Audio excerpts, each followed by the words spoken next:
Salut et bienvenue sur Mbekuya Technologie. Aujourd'hui, nous allons parler du management, voilà, la gestion des projets très important. On va se pencher sur un outil visuel très utilisé qui est appelé diagramme d'affinité. Voilà, on va commencer par définir qu'est-ce que le diagramme d'affinité.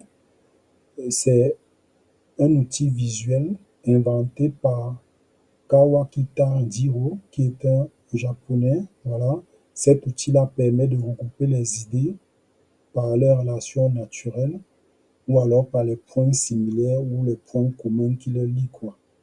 Et c'est généralement utilisé pendant les séances de brainstorming parce que, comme on l'a dit dans une vidéo précédente, le brainstorming, c'est cette capacité-là de manière spontanée de donner les idées. Ceux qui veulent en savoir plus sur le brainstorming peuvent chercher sur dans nos vidéos précédentes. C'est une thématique qu'on a déjà traitée. Voilà. Et maintenant, avec l'affinité, on va pouvoir regrouper les idées par catégorie. Comment ça fonctionne?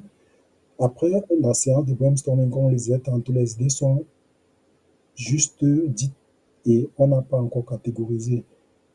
Lors de l'affinité, maintenant, on regroupe quelles sont les idées qui se ressemblent. Quels sont les gens qui ont dit la même chose, peut-être en d'autres termes, en d'autres mots. Quels sont les gens qui ont dit des choses qui ne sont pas la même chose, mais qui sont liées.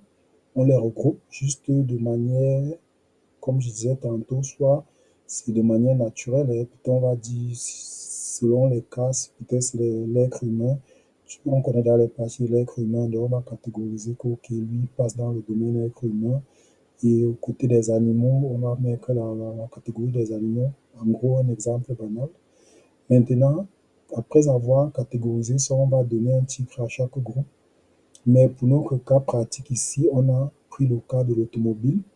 Voilà, il est question de donner ses idées. Peut-être l'entreprise veut créer un nouveau véhicule ou alors, dans tous les cas, le thème du brainstorming, c'est l'automobile. Il faut donner les idées en ce qui concerne l'automobile parce qu'on veut concevoir un nouveau véhicule ou alors améliorer une version qu'on a déjà.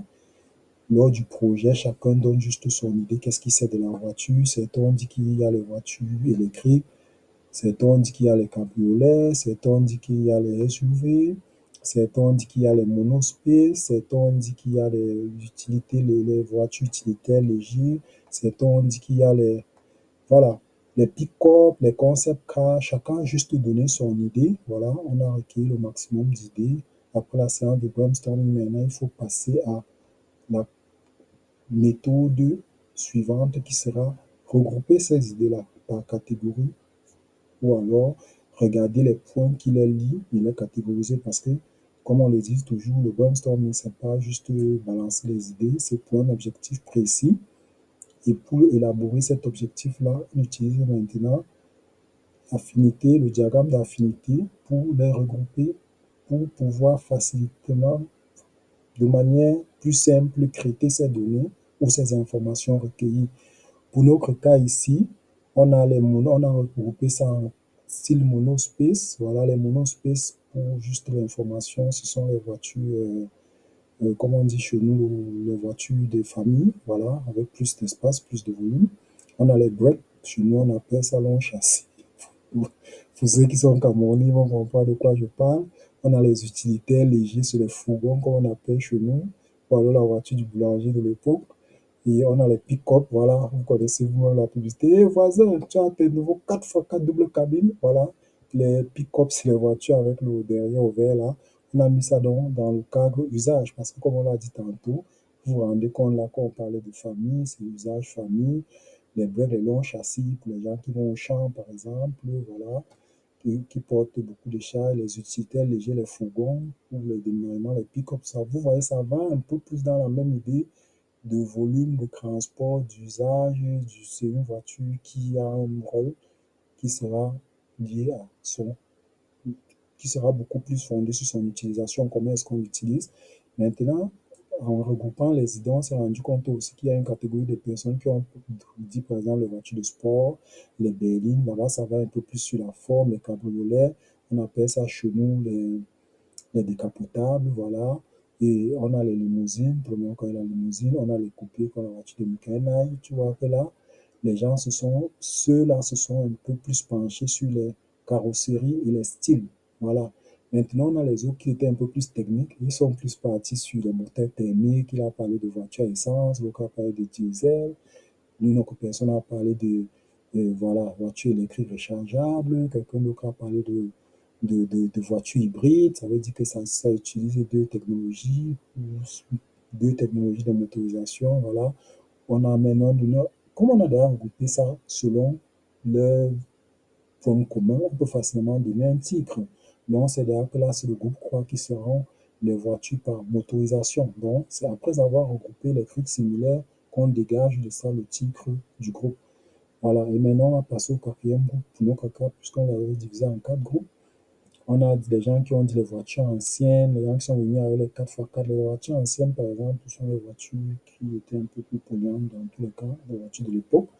On a les voitures concept car, ce sont les voitures un peu nouvelle technologie là, un peu, voilà, les formes un peu futuristes. Voilà, on a maintenant les SUV, voilà, c'est tout les voitures. Chez nous, on appelle par exemple RAV4, que c'est une SUV, donc c'est une grosse voiture. Ça a le rôle de sport et ça a le rôle aussi utilitaire, quoi. Donc voilà, en gros, ici chez nous, avec tous les idées qu'on a eu au brainstorming, on a réussi à dégager quatre groupes.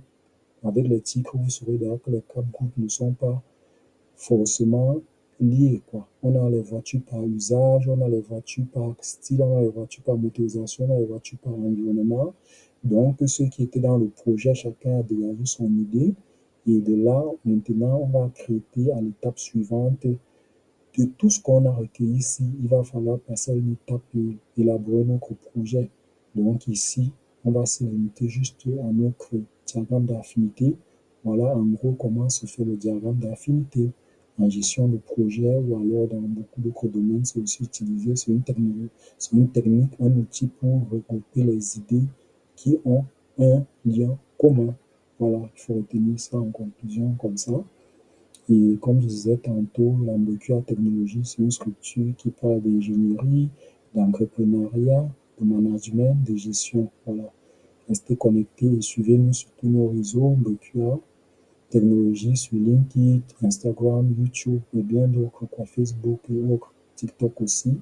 Si vous avez des questions, vous nous dites en commentaire et on va vous répondre. Merci et restez connectés.